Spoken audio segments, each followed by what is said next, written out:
Section 1110 is on normal distributions. A normal distribution of data has values that vary randomly from the mean. Its graph is a bell-shaped curve that is symmetric and centered on the mean. Here's what it looks like. Let's take a look at this graph here. Bring this down just a little bit here. So here's the bell shape to the curve.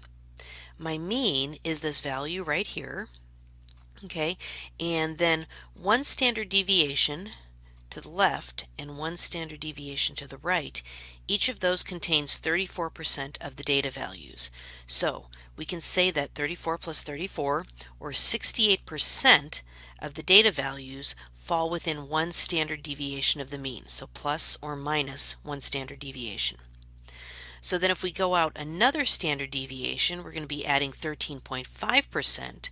So 13.5 plus 34 plus 34 plus 13.5 is 95%. So we can say that 95% of the data falls within two standard deviations of the mean.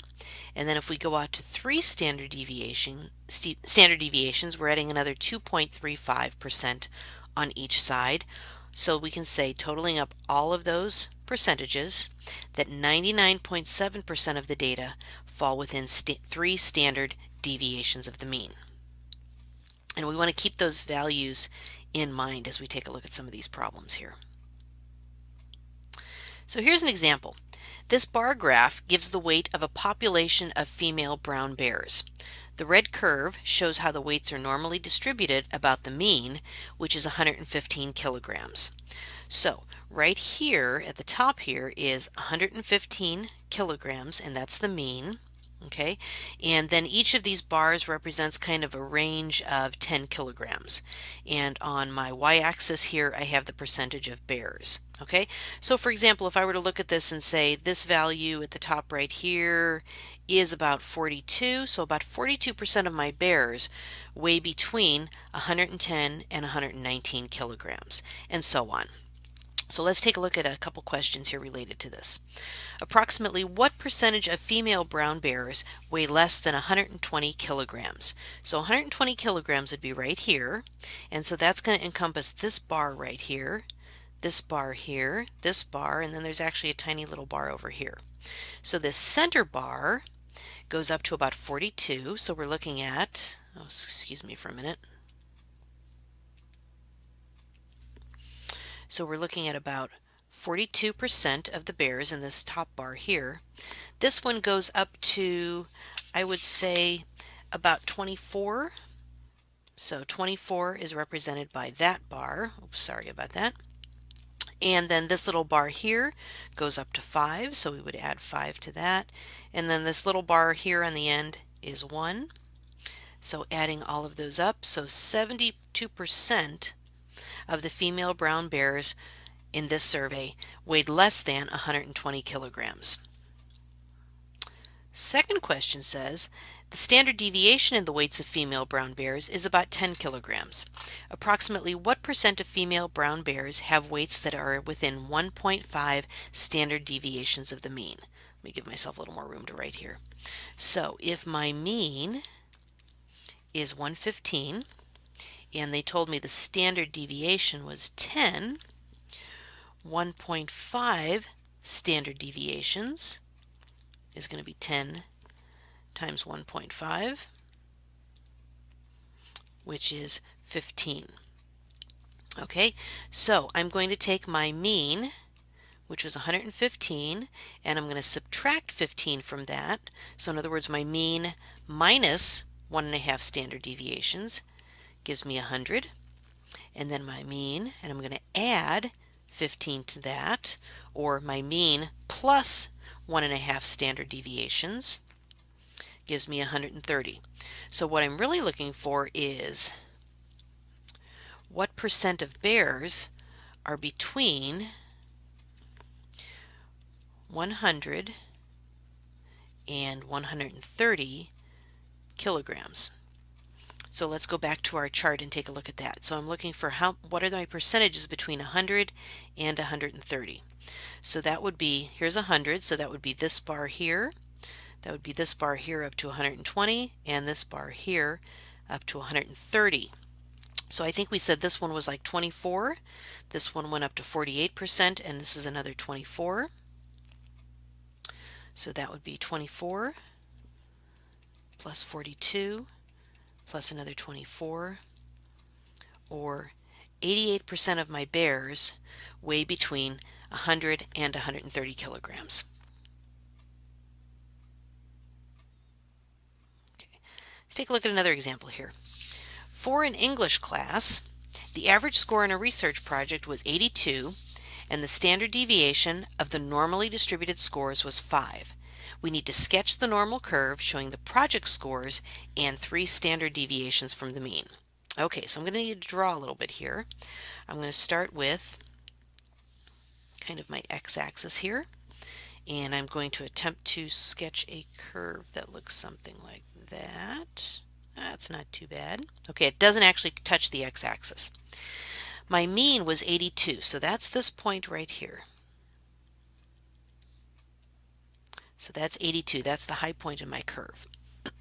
Now I need to figure out what values are one standard deviation, and it doesn't need to be exact, just kind of do a little sketch there. Okay, one standard deviation greater than the mean and one standard deviation less than the mean. So my standard deviation was 5, so adding 5, that's going to give me an 87, and subtracting 5, that's going to give me a 77. So remember, this distance right here is one standard deviation, and this represents 34% of the data values, and this is 34% of the data values. Okay, let's go out another standard deviation and let's add another 5. So that's going to give me 92, and subtract another 5. That's going to give me, oops, sorry about that. That's going to give me a, shoot, I don't know why it keeps doing that, sorry. It's going to give me a 72. So now this here, from here to here, and also going in the other direction, is 2 standard deviations from the mean. And remember that this little area here is 13.5%, and this little area here is also 13.5%. Okay, but we need to go out 3 standard deviations, so I need to add another 5. That's going to give me 97, and subtract another 5 on this side, and that's going to give me 67. And so then this here, from here all the way out to here, represents 3 standard deviations. Okay, so let's, oh, and then this part of it was 2.35% of the data in this area and 2.35% of the data in this area. So did we do what we were supposed to? Sketch the normal curve showing the project scores and 3 standard deviations from the mean.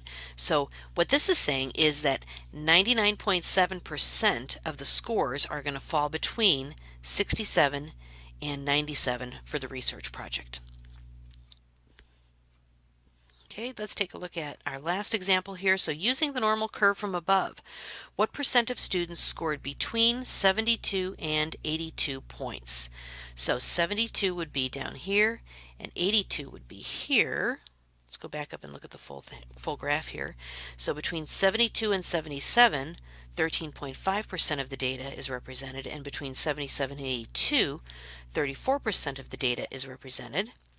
So for part A, it's going to be 13.5 plus 34, or 47.5% of the data falls between 72 and 82. And part B says, what percent scored greater than 92 points? Let's go back and look up at that. So that's going to be 90 for 92.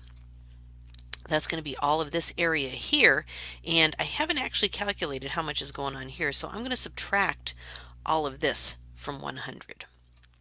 So if I say 100, oh no, actually I'm going to take it from, actually no, since I don't know what that is, I can't do that. So I'm going to subtract it from 50. So 50% of my data is at the mean and to the right. So if I do 50% minus 34 minus 15.3, I should get how much is in this region right here. So 50 minus 34 minus 13.5 gives me 2.5%. So 2.5% of the people scored greater than 92 points on this research project. So in this section, we took a look at normal distribution curve and what that means and how the data falls within that curve.